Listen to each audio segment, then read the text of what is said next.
What's good, YouTube?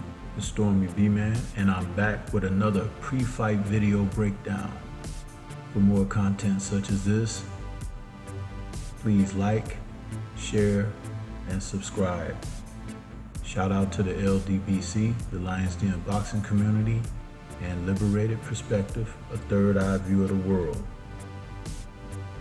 Coming up this Saturday, June 26th, we are going to see a battle in the super welterweight division between two fighters who have been looked at as future champions and one as a former champion, unified champion in Jason Rosario, as he takes on LUBIN.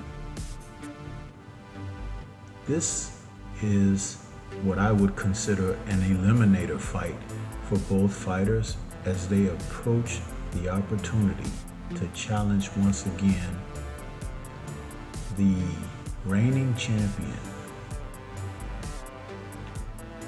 Jermell Charlo, who holds all but one of the titles and has already faced LUBIN and stopped him in a tremendously devastating fashion of a first round fight that they had.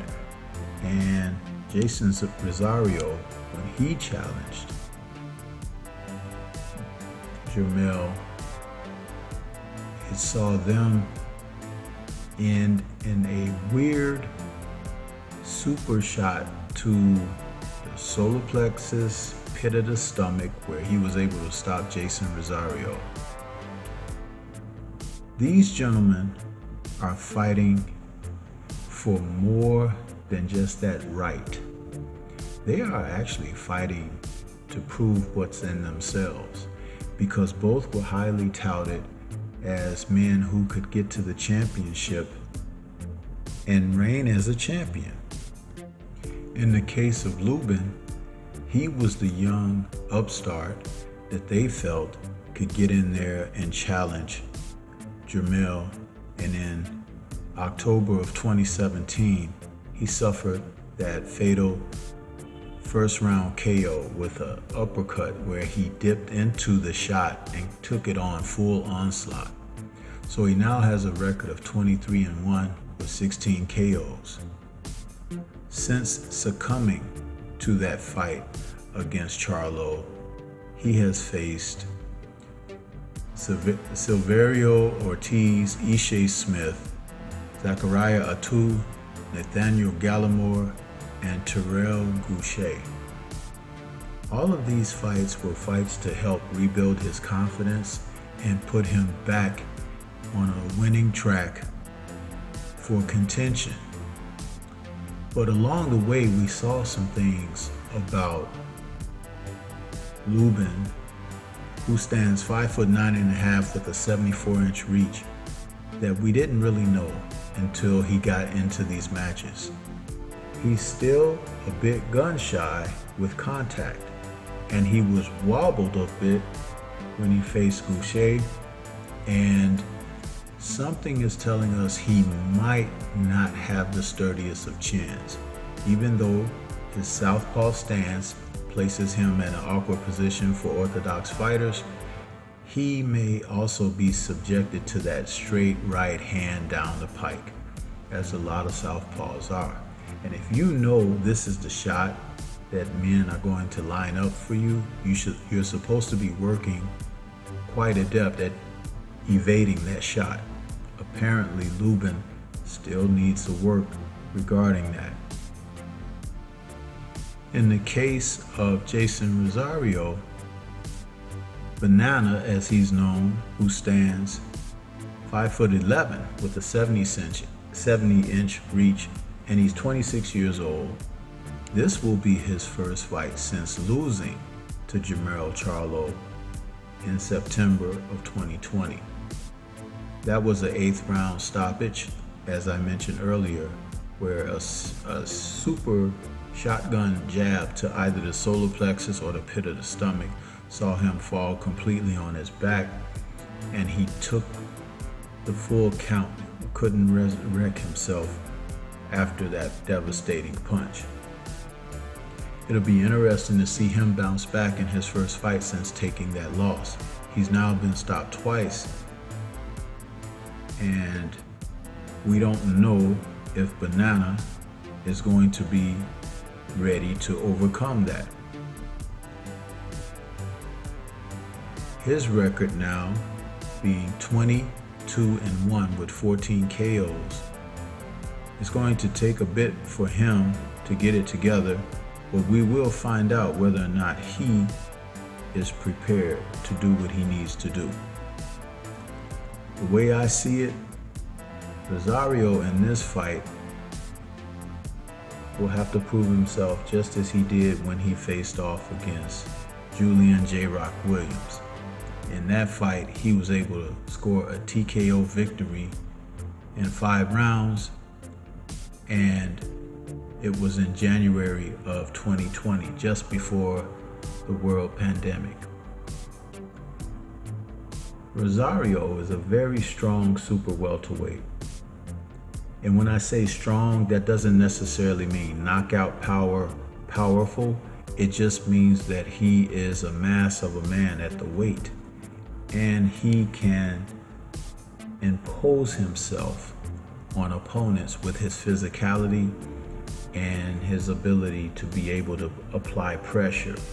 When he battled Jermell Charlo, he was trying that against Charlo, but Charlo at the time had superior boxing skills. He had always been a great boxer, and coming off of 2 tight fights with Tony Harrison allowed him to really make adjustments and get better as he has arisen in the sport. Rosario in this fight, I could see putting the pressure on LUBIN. LUBIN, nicknamed the Hammer, 25 years old, also has a pretty big punch in his left hand, but again, will he be able to stand in against a very strong, imposing Rosario? If Rosario is able to hit him solidly and cleanly, LUBIN may be in trouble. He's going to have to be able to box, tie his man up, and when he's tying his man up, he's going to have the strength and physicality to deal with him when they're in close. Rosario's boxing technique leaves a bit to be desired, but speaking of desire, that's what drives him. He has that will, that imposing aggression where he just continues to come after someone as a wave. And you have to be able to stop that. You have to be able to put something out there to make him respect. Will LUBIN be able to do that with a jab? Will he be able to do it with pot-shotting those southpaw hammers? It remains to be seen. I see this pretty much being a 50-50 fight, particularly because Rosario is coming off of the Charlo loss, and LUBIN has had several fights to rebuild himself after the Charlo loss. It's really interesting to note that they both have faced Charlo already, and that the winner of this fight may have the opportunity at a rematch. Now, as far as the intangibles of this fight, Erickson Lubin was originally thinking very arrogantly as he was climbing up the charts to face Jermell Charlo, even to the point of really talking up the fight. The thing is, he hadn't proven himself against someone of Charlo's status. And it was really heartbreaking when he lost that fight in the first round, and it did something to him psychologically where it did require a mending of the bridges, so to speak. For Rosario, I do believe he's a bit more committed from the standpoint of knowing what he needs to do to get at his opponent. But will he come back sharp mentally after his last fight being a loss and losing those unified titles to Jermell. There's a bit of cat and mouse at play here with both men, and I could see either guy prevailing. It's going to be he who is able to implement his game plan and stick to the disciplines of that and stay out of harm's way. Which man will do that? It is very hard to say, but I do see both men having an opportunity in this fight at victory, more so than most fights. This is not a showcase fight for either man. This is a challenge. And what we're going to find out is what's inside each man as they challenge for the opportunity. As I said in the title, the fight for the right. You never know what a man's desire is. You never know how much he's willing to dig deep to try to persevere. Will Banana feel like his loss to Jermell Charlo was something that he needs to avenge and to re-prove himself as being a top flight super welterweight? It remains to be seen. Will Erickson Lubin show that he has really and truly finally arrived at the top of the division and be able to stick to a game plan, win a fight tactically, and be strong mentally, because it's not about imposing your power or anything like that. It's about hitting and not being hit. It's about being slick. It's about being smart and skillful.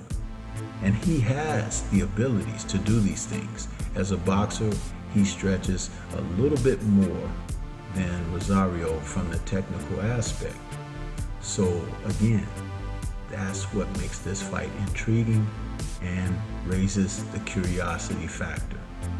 I believe that both men will test one another, and the one who is able to remain mentally strong, stick to his game plan, not be afraid to take the risk, and persevere will be the winner in this fight. It's tight. But right now, as I said coming in, it's 50-50. Let me know what your thoughts are. This is Stormy B-Man. That's all I have for you at this time. We look forward to this fight this Saturday night. Leave comments and let me know what you think. And until the next time we speak, peace. Everyone remain safe.